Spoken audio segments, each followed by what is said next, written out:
Bienvenidos al vistazo número 45, con los santos del 3 al 7 de diciembre. Entre los que tenemos, varios conocidos. Cuéntenme si hay alguno que sea especial para ustedes. Para mí sí. Ya lo verán. Empecemos el 3 con San Francisco Javier, que nació en 1506 en el castillo de Javier, en Navarra, cerca de Pamplona, España. A los 18 años fue a estudiar en la Universidad de París, en el Colegio de Santa Bárbara, donde en 1528 obtuvo el grado de licenciado. Dios estaba preparando grandes cosas, por lo que dispuso que Francisco Javier tuviese como compañero a Pedro Fabro en la pensión. Al principio Francisco rehusó la influencia de Ignacio de Loyola, que compartían clase, cuando le decía: ¿de qué sirve la vida? ¿De qué le sirve la vida a un hombre ganar todo el mundo entero si se pierde a sí mismo? Este pensamiento al principio le parecía fastidioso y contrario a sus aspiraciones, pero poco a poco fue calando y retando su orgullo y vanidad. Por fin, San Ignacio logró que Francisco se apartara un tiempo para hacer un retiro especial que el mismo Ignacio había desarrollado basado en su propia lucha por la santidad. Se trata de los ejercicios espirituales. Francisco fue guiado por Ignacio en aquellos días de profundo combate espiritual y quedó profundamente transformado por la gracia de Dios. Llegó a ser uno de los 7 primeros seguidores de San Ignacio, fundador de los jesuitas, consagrándose al servicio de Dios en Montmartre en 1534.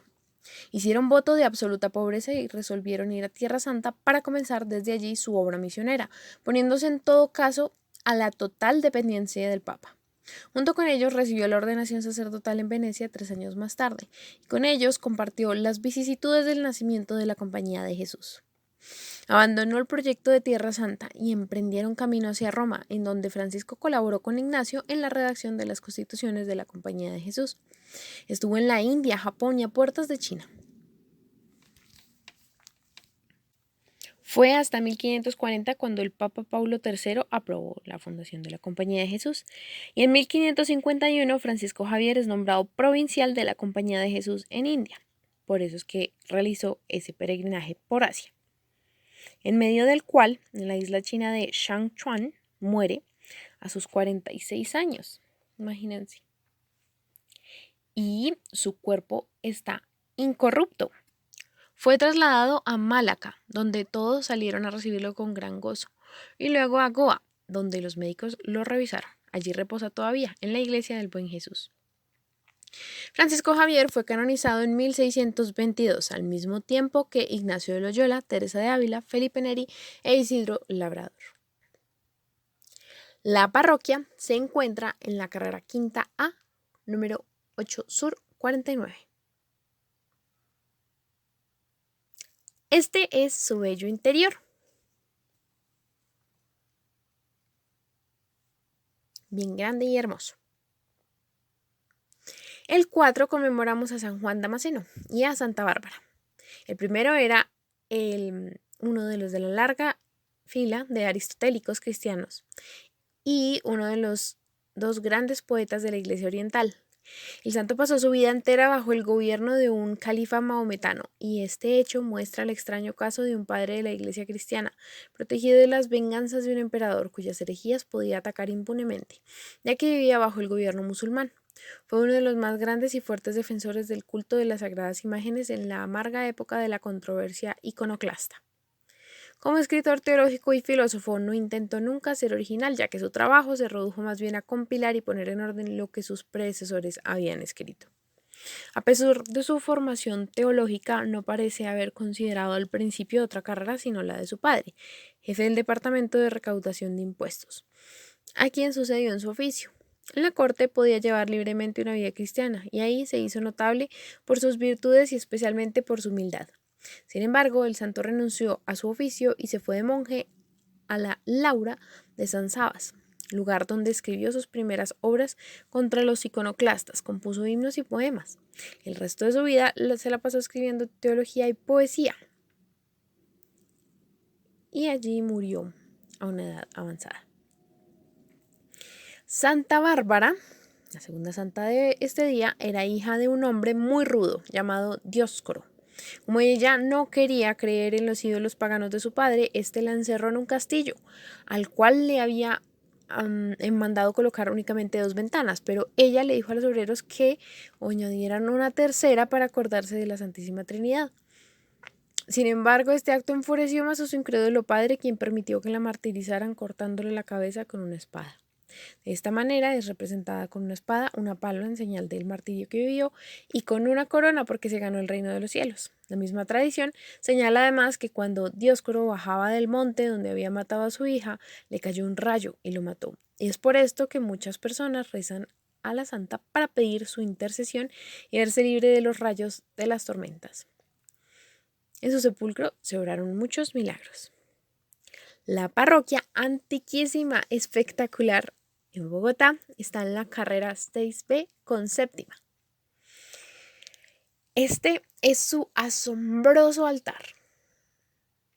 Inigualable. Y el lateral, también espectacular. Muy recomendado que vayan a conocerla. Además, tenemos la parroquia del Parque de Usaquén en la carrera sexta con calle 118. Esta foto, al igual que la de su bello interior, las tomó de Google. Y les cuento que cerca hay un centro comercial que también lleva el nombre de Santa Bárbara. Es súper recomendado que vayan a ver las decoraciones de esta época navideña, con todas las luces hermosas. Como pueden ver en la foto, es un arco con la imagen de la Santa a la derecha.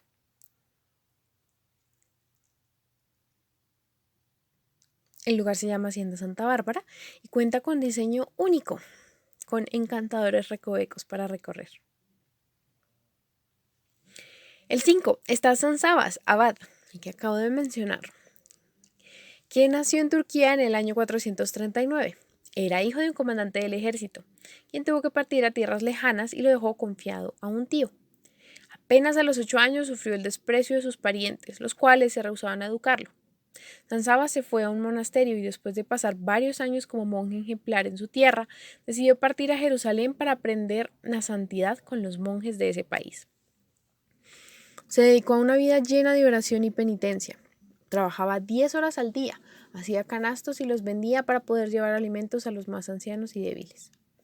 El santo pasó 4 años seguidos en el desierto sin hablar con nadie. Luego empezaron a llegar monjes a pedirle que los dirigiera hacia la santidad, a lo que el santo accedió. Llegó a tener 150 monjes cerca del Mar Muerto y cuando tuvo 50 años fue ordenado sacerdote por el arzobispo de Jerusalén y nombrado jefe de todos los monjes de Tierra Santa. Con la herencia que le dejaron sus padres construyó 2 hospitales. 3 veces fue enviado a Constantinopla, residencia del emperador, a obtener que éste no apoyara a los herejes y que favoreciera a Tierra Santa. San Sabas llegó a dirigir personalmente a muchos monjes y entre sus dirigidos hay varios santos canonizados como San Juan Damasceno que les acabo de contar y San Teodoro. Murió el 5 de diciembre del año 532 a los 94 años de edad. Su monasterio, cerca del Mar Muerto, es uno de los 3 más antiguos que existen en el mundo. El 6 tenemos a San Nicolás. Por haber sido tan amigo de la niñez, en su fiesta se reparten dulces y regalos a los niños, y como en alemán se le dice San Nikolaus, lo empezaron a llamar Santa Claus, siendo representado como un anciano vestido de rojo con una barba muy larga que pasaba de casa en casa repartiendo regalos y dulces a los niños. De San Nicolás escribieron muy hermosamente San Juan Crisóstomo y otros grandes santos, pero su biografía fue escrita por el arzobispo de Constantinopla, San Metodio.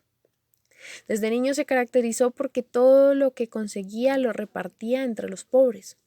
Uno de sus tíos era obispo y fue este quien lo consagró como sacerdote, pero al quedar huérfano, el santo repartió todas sus riquezas entre los pobres e ingresó a un monasterio. Según la tradición, en la ciudad de Mira, en Turquía, los obispos y sacerdotes se encontraban en el templo reunidos para la elección del nuevo obispo, ya que el anterior había muerto, y dijeron, elegiremos al próximo sacerdote que entre al templo. En ese momento, sin saber lo que ocurría, entró Nicolás, y por aclamación de todos fue elegido obispo. Fue muy querido por la cantidad de milagros que concedió a los fieles. En la época del Licino, quien decretó una persecución contra los cristianos, Nicolás fue encarcelado y azotado. Con Constantino fueron liberados él y los demás prisioneros cristianos. Se dice que el santo logró impedir que los herejes arrianos entrasen a la ciudad de Mira. San Nicolás murió el 6 de diciembre del año 345. En Oriente lo llaman Nicolás de Mira, por la ciudad donde fue obispo, pero en Occidente se le llama Nicolás de Bari, porque cuando los maometanos invadieron a Turquía, un grupo de católicos sacó de allí en secreto las reliquias del santo y se las llevó a la ciudad de Bari, en Italia. En esta ciudad se obtuvieron tan admirables milagros por su intercesión que su culto llegó a ser sumamente popular en toda Europa. Es patrono de Rusia, de Grecia y de Turquía, apenas para que le pidamos por estos países y por todos los niños del mundo. El 7 terminamos con San Ambrosio. Es uno de los más famosos doctores de la Iglesia de Occidente. Tuvo en la antigüedad, además de San Jerónimo, San León y San Agustín, a quien ayudó en el proceso de conversión. Cuando apenas tenía 30 años, fue nombrado gobernador de todo el norte de Italia, con residencia en Milán, y posteriormente fue elegido obispo de esta ciudad por clamor popular. Él se negó a aceptar el cargo porque no era sacerdote, pero se hicieron memoriales y el emperador mandó un decreto señalando que el santo debía aceptar ese cargo. Desde entonces se dedicó por horas y días a estudiar las Sagradas Escrituras hasta llegar a comprenderla maravillosamente. San Ambrosio componía hermosos cantos y los enseñaba al pueblo. Además, escribió muy bellos libros explicando la Biblia y aconsejando métodos prácticos para progresar en la santidad. Especialmente famoso se hizo un tratado que compuso acerca de la virginidad y de la pureza. Además de su sabiduría para escribir, tenía el don de la diplomacia, siendo llamado muchas veces por el alto gobierno como embajador del país para obtener tratados de paz cuando se suscitaba algún conflicto.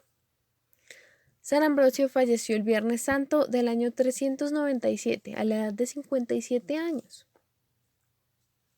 La parroquia está en la carrera 50, número 123 a 30. Significa mucho para mí porque allí empecé a formar parte de la Iglesia Católica. Sí, aquí fue mi bautismo. Y es una iglesia muy linda con sus vitrales, detalles en madera. Miren el altar. Muchas gracias por iniciar diciembre junto a este vistazo. Dios los llene de bendiciones y quedo atenta a sus comentarios.